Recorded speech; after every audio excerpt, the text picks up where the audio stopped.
যে কোনো কিছু আমাদের চলার জন্য নেগেটিভ এবং পজিটিভের প্রয়োজন হয়। তো আমাদের যে চার্জিং পোর্টটা, আসসালামু আলাইকুম, মোল্লা টেকনিক্যাল ইনস্টিটিউট থেকে সবাইকে স্বাগতম। তো আমরা হচ্ছে গিয়ে আজকে চার্জিং পোর্ট সম্পর্কে জানবো যে চার্জিং পোর্টের আমাদের কয়টা লাইন হয়ে থাকে। তো আমাদের চার্জিং পোর্টের মূলত হচ্ছে গিয়ে 5টা লাইন হয়ে থাকে, যেরকম ধরেন যে কয়টা লাইন, 5টা লাইন হয়ে থাকে আমাদের চার্জিং পোর্টের, কয়টা, 5টা। এবার ধরেন যে আমরা চার্জিং পোর্টের যে 5টা লাইন হয়ে থাকে, এখন সবাই বলতে পারেন যে চার্জিং পোর্টের পিন তো থাকে যে অনেকগুলো। হ্যাঁ, আসলে পিন অনেকগুলো থাকতে পারে, 7টাও থাকে, অনেকগুলোই থাকে, ঠিক আছে। তো আমরা এখন আজকে আলোচনা হচ্ছে আমাদের টাইপ বি পোর্ট নিয়ে, যে আমাদের টাইপ বি পোর্টের মধ্যে হচ্ছে আমাদের মূলত কয়টা লাইন থাকে। তো আমাদের টাইপ বি পোর্টের মধ্যে হচ্ছে গিয়ে মূলত মেন হচ্ছে গিয়ে 5টা লাইন থাকে। তো টাইপ বি পোর্টের মধ্যে যেহেতু আমাদের 5টা লাইন থাকে, এই 5টা লাইনের মধ্যে কোন লাইনের কি কাজ সেগুলো আজকে আমরা শিখবো, ঠিক আছে। তো আমরা প্রথমে হচ্ছে গিয়ে চার্জিং করছি,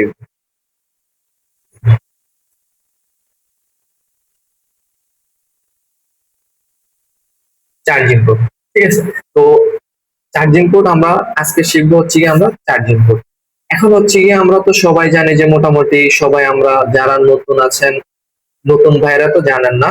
তো পুরান যারা আছেন, যারা মার্কেটে অলরেডি বেসিক কাজগুলো করতেছেন, তো যারা মার্কেট থেকে মূলত কাজগুলো শিখে থাকেন, তারা হচ্ছে গিয়ে এই প্রবলেম গুলো বেশি ফেস করেন যে আসলে চার্জিং পোর্ট উঠাইতে লাগাইতে পারলাম, কিন্তু এখন পিনগুলোর যে লাইন গুলো আছে ওই লাইন গুলো মূলত আমরা নাম জানি না। তো আজকে হচ্ছে গিয়ে আমরা সেই লাইন গুলোর সম্পর্কে একটা ধারণা দিব মোটামুটি, ঠিক আছে। তো আমরা আগে চার্জিং পোর্টটা এঁকে নেই, ঠিক আছে। সাপোজ ধরেন আমাদের চার্জিং পোর্টের পা গুলো হয়ে থাকে এরকম, সাপোজ 4টাই হইলো, ঠিক আছে। কিন্তু আমাদের চার্জিং পোর্টের লাইন হয়ে থাকে যে 5টা। যে টাইপ ডি পোর্টটা আছে, ওই টাইপ ডি পোর্টের লাইন আমাদের 5টা হয়ে থাকে, 1, 2, 3, 4, 5, ঠিক আছে। তো আমাদের চার্জিং পোর্ট চলার জন্য অথবা চার্জ হওয়ার জন্য হচ্ছে আমাদের নেগেটিভ এবং পজিটিভের প্রয়োজন। যে কোনো কিছু আমাদের চলার জন্য নেগেটিভ এবং পজিটিভের প্রয়োজন হয়। তো আমাদের যে চার্জিং পোর্টটা দিয়ে এখান দিয়ে তো আমাদের কেবলটা ঢুকে, এখান দিয়ে কেবলটা আমরা লাগানোর পরে তো আমাদের ফোনটার মধ্যে চার্জ ঢুকে এবং হচ্ছে গিয়ে আমাদের ব্যাটারিতে চার্জ জমা হয়।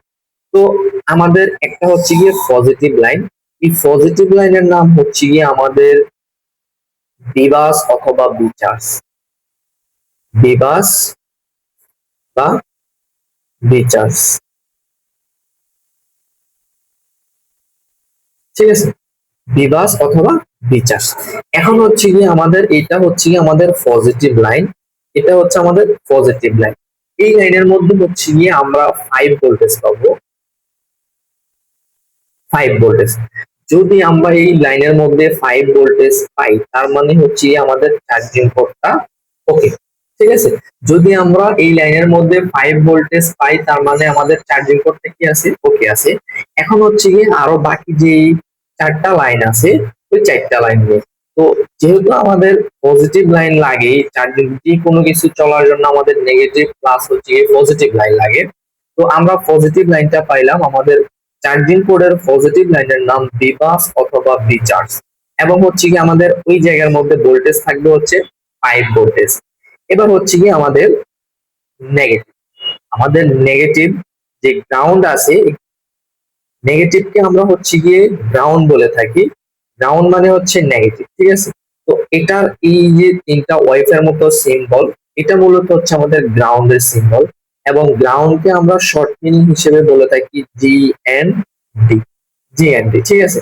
তো নেগেটিভ আমাদের মাদারবোর্ডের সচরাচর সব জায়গায় কমন, আমরা নেগেটিভটা পাই। এখন হচ্ছে কি আমাদের বাকি যে 3টা লাইন আছে, ওই 3টা লাইন সম্পর্কে জানবো, ঠিক আছে। এখন ওই 3টা লাইন সম্পর্কে আমরা কিভাবে জানবো, এখন এই 3টা লাইনের একটা লাইনের নাম হচ্ছে গিয়ে ডিএম, ডিএম, ডিএম মানে হচ্ছে গিয়ে ডাটা মাইনাস, ডিএম মানে হচ্ছে গিয়ে ডাটা মাইনাস। যেরকম ধরেন আমাদের 1 নম্বরে ছিল বিবাস লাইন, ঠিক আছে, 1 নম্বরে ছিল বিবাস লাইন। এখন 2 নম্বরে হচ্ছে গিয়ে আমাদের ডিএম। ডিএম মানে হচ্ছে কি আমাদের ডাটা মাইনাস। ঠিক আছে, এম দ্বারা হচ্ছে কি আমরা মাইনাস বোঝাই, তো ডিএম মানে হচ্ছে গিয়ে ডাটা মাইনাস। ধরেন এই ডাটা মাইনাস লাইনটার কাজ হচ্ছে গিয়ে আপনার ফোন থেকে আপনি কেবলের মাধ্যমে অন্য ফোনে যে কোনো তথ্য বা ডকুমেন্ট আদান প্রদান করবেন। এই লাইনের মাধ্যমে হচ্ছে গিয়ে যে সকল তথ্যগুলো আছে এই ডিএম লাইনের মাধ্যমে আমার ফোন থেকে আরেকজনের ফোন আমি তথ্য আদান প্রদান করলাম এই লাইনের মাধ্যমে। ঠিক আছে, তথ্য পাঠাইলাম, মানে এক কথায় বলা যায় যে তথ্য পাঠানো। যে ডিএম লাইনের কাজ হচ্ছে কি তথ্য পাঠানো, তথ্য পাঠানো। ঠিক আছে, ডিএম লাইনের কাজ হচ্ছে তথ্য পাঠানো। তাহলে এটা হচ্ছে আমরা বুঝছি সবাই। তো এরপর হচ্ছে কি আমাদের ডিপি, সেকেন্ড মাঝখানে যে 3 নাম্বার লাইনটা আছে ওই 3 নাম্বার লাইনটার নাম হচ্ছে গিয়ে ডিপি। তো ডিপি দ্বারা আমরা হচ্ছে গিয়ে বোঝাই হচ্ছে গিয়ে ডাটা প্লাস। ডিপি দ্বারা হচ্ছে গিয়ে আমরা বোঝাই ডাটা প্লাস। ঠিক আছে, এই ডাটা প্লাস এর কাজ হচ্ছে গিয়ে যেরকম আমাদের হচ্ছে ডিএম মানে ডাটা মাইনাস যে কোনো তথ্য পাঠানো, তখন হচ্ছে আমরা এই লাইনের মাধ্যমে পাঠায় থাকে যে ফোনগুলো আমাদের যে চার্জিং পোর্টটা চলে এই লাইনের মাধ্যমে পাঠিয়ে থাকে। এবং হচ্ছে গিয়ে আমরা জানি যে ডিপি, ডিপি মানে হচ্ছে গিয়ে ডাটা প্লাস। এই ডাটা প্লাস এর কাজ হচ্ছে গিয়ে অন্য ফোন থেকে আপনি একটা কেবলের মাধ্যমে আপনার ফোনের ছবি অথবা পিসি থেকে আপনি যে কোনো একটা ডকুমেন্ট আপনার প্রয়োজন হয়েছে কেবলের মাধ্যমে আনবেন, তখন হচ্ছে গিয়ে এই ডিপি লাইনটা কাজ করবে। সেটা হচ্ছে গিয়ে তথ্য নেওয়া, তথ্য নেওয়া। ঠিক আছে, তো 3 নাম্বার লাইনটা হচ্ছে গিয়ে আমাদের তথ্য নেওয়া। এবং হচ্ছে গিয়ে বাকি যে 4 নাম্বার লাইনটা আছে এটা হচ্ছে গিয়ে আমাদের আইডি। ঠিক আছে, এই লাইনটা হচ্ছে গিয়ে আমাদের USB ID, sorry USB ID line. ঠিক আছে, ইউএসবি আইডি। আইডি মানে হচ্ছে কি আইডেন্টিফাই করা। আমি যে ইউএসবি কেবলটা লাগাইলাম সেটা হচ্ছে কি এই লাইনের মাধ্যমে বুঝতে পারে যে আমি ইউএসবি কেবলটা লাগাইছি। ঠিক আছে, তখন সে এই লাইনের মাধ্যমে হচ্ছে সিকিউরিটি একটা সিগন্যাল পাঠাবে। সেটা হচ্ছে কি আমাদের 4 নাম্বারও হচ্ছে কি আছে ইউএসবি আইডি। ঠিক আছে, ইউএসবি আইডি এই লাইনের মাধ্যমে হচ্ছে কি আমাদের পরিচয় নেওয়া। এক কথায় আমরা এটাকে বলতে পারি যে ইউএসবি আইডিটা মানে হচ্ছে গিয়ে পরিচয় নেওয়া, যে কেবলটা আমরা লাগাইলাম ওই কেবলের পরিচয় নেওয়া। আমরা হচ্ছে গিয়ে 4 নাম্বার লাইনটা হচ্ছে গিয়ে বুঝতে পারি যে পরিচয় নেওয়া। ঠিক আছে, তো তাইলে হচ্ছে গিয়ে আমাদের বাকি থাকে হচ্ছে গিয়ে 5 নাম্বার যে লাইনটা হচ্ছে গিয়ে ওইটা হচ্ছে গ্রাউন্ড। গ্রাউন্ড, গ্রাউন্ডের শর্ট মিনিং হচ্ছে জিএনডি। ঠিক আছে, জিএনডি। আর এটার সিম্বলটা হচ্ছে এরকম। ঠিক আছে, একদম ওয়াইফাই মতো কিছুটা। তো এরপর হচ্ছে 1 নাম্বারে ছিল যে আমাদের বিবাস অথবা বিচার্জ, বিবাস অথবা বিচার্জ। এই লাইনে আমাদের ভোল্টেজ থাকবে হচ্ছে গিয়ে 5 ভোল্টেজ, 5 ভোল্টেজ। যদি আমরা 5 ভোল্টেজ পাই তার মানে হচ্ছে কি আমাদের চার্জিং পোর্টটা ঠিক আছে। যদি আমি এই জায়গার মধ্যেই ভোল্টেজটা না পাইলাম তাহলে কি আমি সামনে ভোল্টেজ পাবো? কখনোই পাবো না। কারণ আমার চার্জিং এর যেই পোর্টটা আছে হচ্ছে কি আমি এই প্রান্ত দিয়ে হচ্ছে কেবলটা লাগাই। ঠিক আছে, লাগানোর পরে হচ্ছে কি আমাদের এই পজিটিভ লাইনের মাধ্যমে হচ্ছে চার্জিং এসিতে আমাদের ভোল্টেজটা জমা হয়। ভোল্টেজ জমা হওয়ার পর চার্জিং এসি থেকে তারপর হচ্ছে আমাদের ব্যাটারি কানেক্টরে যায়, যাওয়ার পর আমাদের ব্যাটারিতে চার্জ জমা হয়।